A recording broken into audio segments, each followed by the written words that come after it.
That's right. You know full well the one thing you have to give me is this. Even though you and I are diametrically opposed on LeBron James, LeBron James is very much aware of and about stats and numbers. Absolutely not. Wins and losses is all LeBron cares about. Plays the game the right way. The guy put out a tweet over the weekend, 43,000 points or something like that. Right, because somebody sent it to him. Someone else, he also put out a tweet that he passed Dennis Rodman in total rebounds. He did. For his career, That shows a lot. We got video. All right, I want to show you your guy, your hero. Once again, nose growing. I gotta hear it. LeBron James looked straight into the camera and said something that made the internet freeze for a second. He said, "I have never been a numbers guy, to be honest." Yeah, those were his exact words. And the reaction online? Instant chaos. People everywhere started asking the same question. Does he really believe that? Or is this one of the wildest contradictions he's ever said out loud? Jump in the comments and be real about it. Because once you hear the quote again, it honestly gets funnier every single time. I'm comfortable in every shot I take. I can shoot 0.0% from the three-point line. I believe I'll make the next one. I've been playing ball my whole life, so not much of a numbers guy, to be honest. There he is, calm and serious, saying, "I have never been a numbers guy, to be honest." He even added the honesty line at the end, like that was supposed to seal the deal. But instead, it sounded like one of the most backward statements a superstar athlete has ever said on camera. And he said it with full confidence, too. LeBron James was at it again. That's why they're now calling him Le Pinocchio. That's his new name. Wait a minute. Pinocchio. Because last I saw the Lakers, they were killing the Warriors. Yeah. Last time I saw They won back-to-back games against bad teams this weekend, Warriors included. LeBron at 40-something playing back-to-back. But Pinocchio was at it again. What did he do? That's right.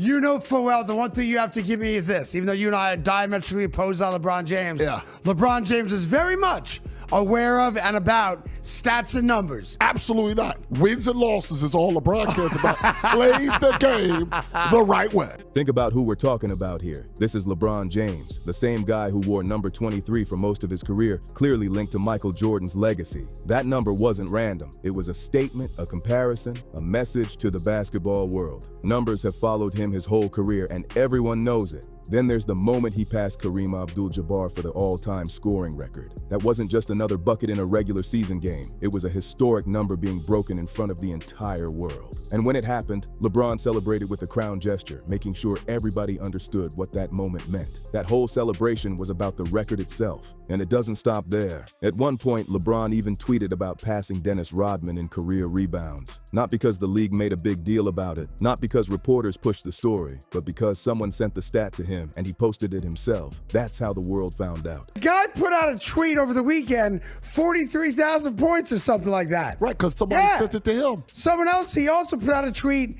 that he passed Dennis Rodman in total rebounds. He did. For his career, That shows a lot. Yeah. For someone who says he's not focused on numbers, that moment definitely had people raising their eyebrows. Now think about the Dennis Rodman part for a second. Rodman built his entire reputation on rebounding, 7 straight seasons leading the league. That was his lane, his specialty, the gritty side of basketball. And when LeBron passed that career total, it quickly turned into another stat people were talking about online. Says the guy wearing the 23 patch on his jersey. That's his Says the guy that puts the crown on his head when he passed Kareem Abdul-Jabbar as the all-time leading scorer.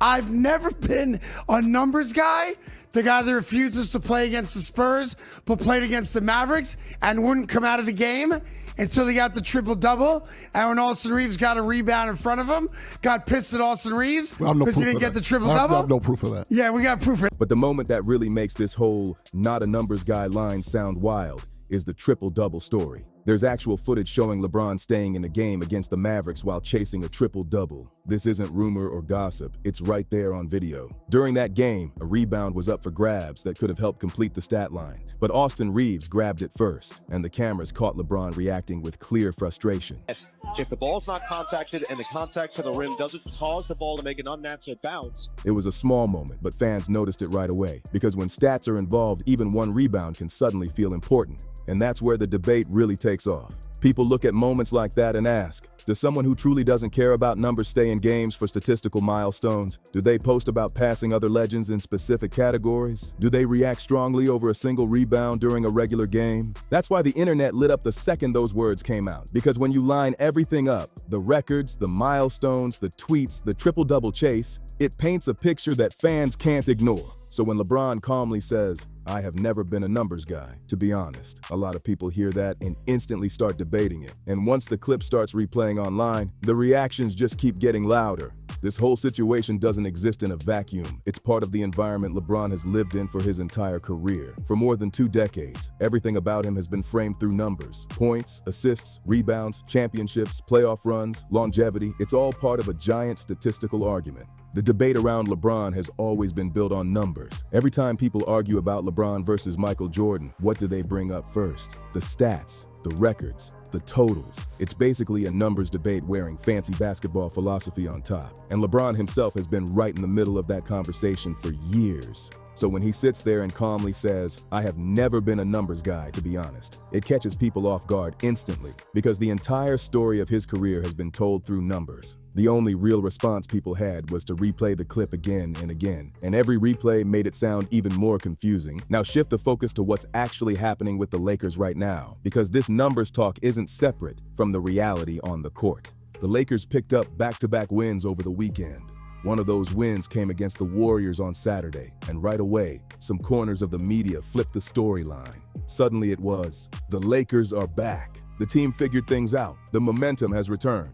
But there's some context people can't ignore. The Warriors lineup that night was missing several key pieces. Stephen Curry wasn't on the floor. Other important players were unavailable too. The group they rolled out looked more like a patchwork roster than a full-strength squad. And yes, the Lakers won big, by 24 points. But the reaction around the league got loud fast. The same media cycle that had just spent days talking about the Lakers losing games to weakened teams suddenly treated this blowout like proof of championship form. One big win, and the entire narrative tried to flip overnight.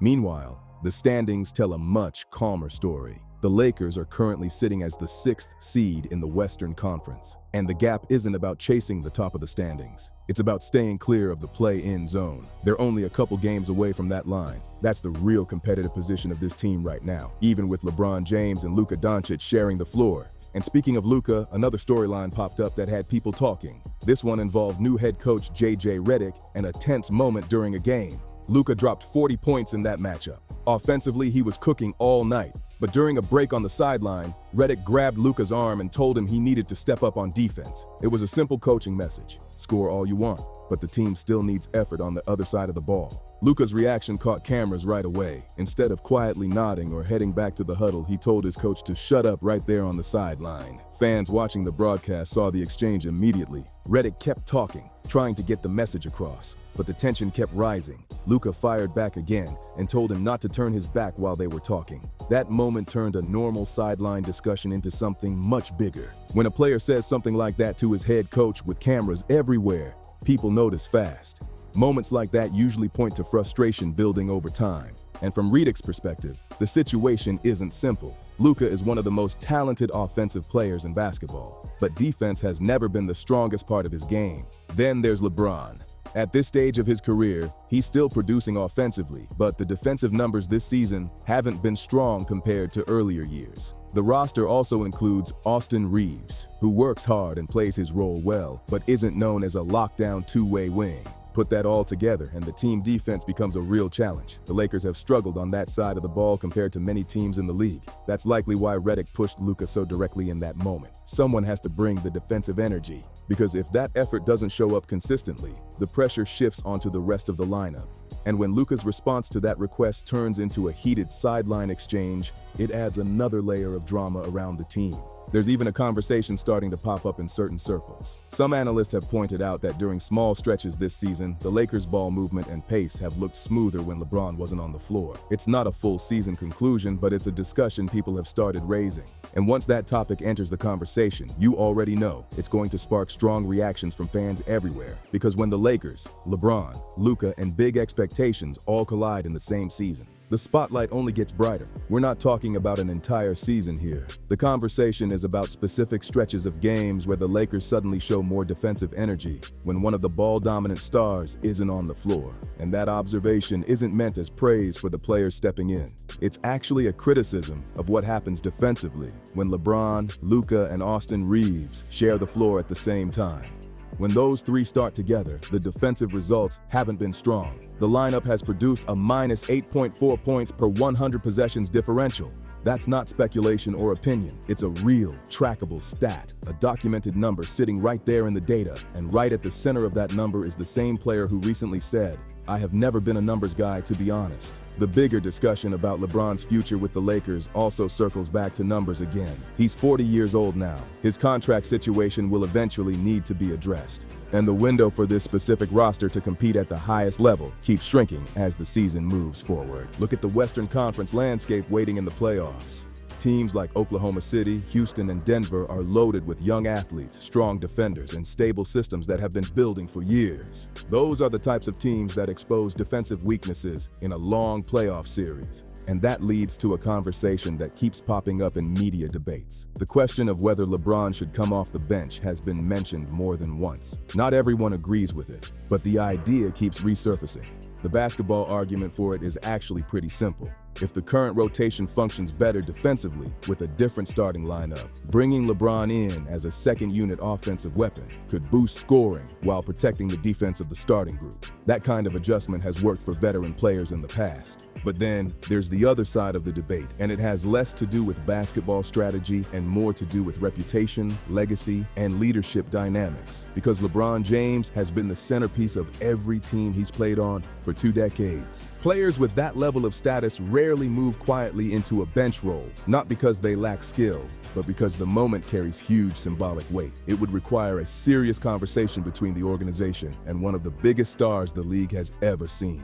And right now, nothing about the Lakers situation suggests that kind of conversation is happening anytime soon.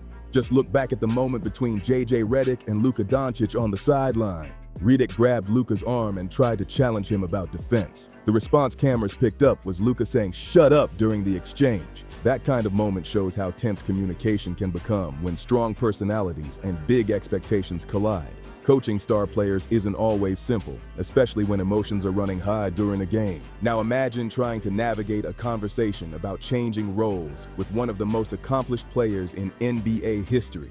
That would be an enormous organizational decision. So for now, the Lakers remain where they are, a team hovering around the middle of the Western Conference standings. Some nights they look powerful when the stars are rolling and the opponent is missing key players. Other nights, the defensive issues show up late in games and the results slip away. And through all of it, the spotlight stays locked on LeBron James.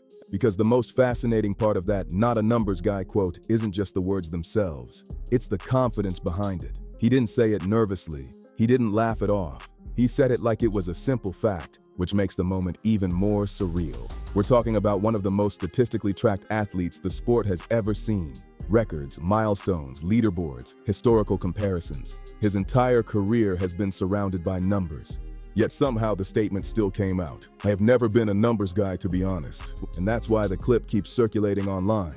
Because when fans think about the scoring records, the stat milestones, the triple-doubles, and the constant debates about legacy, hearing that line again just makes the whole conversation even louder. There's another layer to this entire conversation that rarely gets said out loud. It's not just about stats, quotes, or viral clips. It's about control of the narrative, who shapes it, who protects it, and who challenges it. For nearly 20 years, LeBron James has existed in one of the most carefully managed media environments in professional sports. Every milestone becomes a headline. Every record becomes a celebration. Every achievement gets framed as another chapter in a historic career. And to be fair, many of those accomplishments deserve recognition.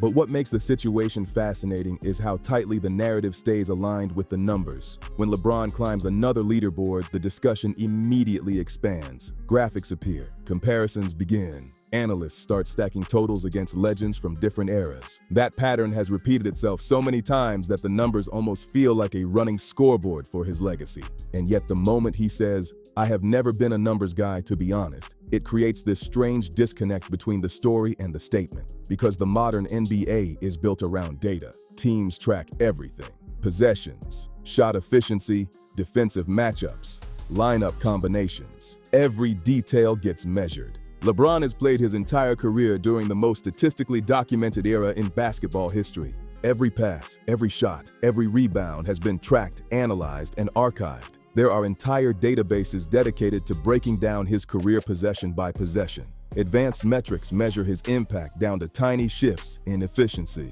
That's not criticism, that's just the reality of the modern game. But it does make the quote stand out even more. Because when you step back and look at how the NBA operates today, the idea of a superstar being disconnected from numbers feels almost impossible. Agents discuss contract value through numbers. Front offices build rosters through numbers. Television broadcasts flash numbers across the screen every few minutes. The league runs on numbers the way engines run on fuel. Another reason the quote caught so much attention is because fans are incredibly aware of legacy conversations now. Social media has turned every record chase into a real-time event. The moment a player approaches a milestone, fans start counting down. When LeBron got close to the all-time scoring record, the entire basketball world tracked every point for weeks. Every game became a checkpoint. Every basket pushed the countdown closer. That kind of attention naturally ties a player's identity to the numbers. It's the same reason debates about the greatest players ever almost always circle back to stats. Rings, MVPs, scoring totals, playoff records. Those numbers become the language people use to compare eras. So when a player who sits near the top of nearly every historical leaderboard says he isn't focused on numbers, it instantly sparks debate. Not anger, just debate. Some fans interpret the quote as LeBron trying to say he focuses on winning first. Others hear it and immediately think about all the moments where records and milestones were clearly acknowledged during his career. That difference in interpretation is what keeps the conversation alive. And honestly, that's part of what has made LeBron's career so fascinating to watch. Few athletes in any sport have lived under this level of constant discussion. Every game adds new numbers to the record books. Every season creates another chapter in the statistical archive. The numbers follow him everywhere. They show up in highlight graphics, they show up in debate shows, they show up in documentaries and career retrospectives. At this point, they're practically part of the brand, which is why that one sentence continues to echo around basketball media. I have never been a numbers guy, to be honest. It's simple, it's calm, but when placed next to 20-plus years of record chasing, milestone tracking, and historical comparisons, it lands with a strange kind of irony. Not angry irony, not hostile criticism, just the kind that makes people replay the clip again, look at the stat sheets again, and wonder how those two worlds, the quote and the numbers, ended up sitting right next to each other in the same story. At the end of the day, this entire situation shows just how complicated the LeBron conversation has become. We're watching one of the greatest careers basketball has ever seen, but we're also watching it unfold in the most documented era the sport has ever had. Every game adds another stat line. Every season adds another record chase. Every milestone creates another debate about where he ranks in history. That's just the reality of modern basketball. And that's why the quote hit the internet the way it did. When LeBron calmly said, "I have never been a numbers guy, to be honest," fans didn't just hear a sentence. They immediately started comparing it to 20 years of scoreboards, leaderboards, milestones, and record-breaking moments. Some people see the quote as harmless. Others hear it and instantly think about triple-doubles, scoring titles, career totals, and all the moments where numbers became the center of the story.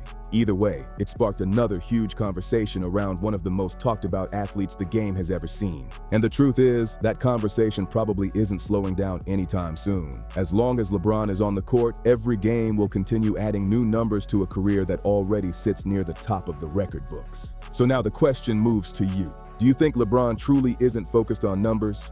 Or do you think the history of his career tells a completely different story? Let me know what you think down in the comments, because this debate always gets interesting fast. And if you enjoyed this breakdown, make sure to hit the like button, subscribe to the channel, and share this video with someone who follows the NBA. It really helps the channel grow. Thanks for watching, and I'll see you in the next one.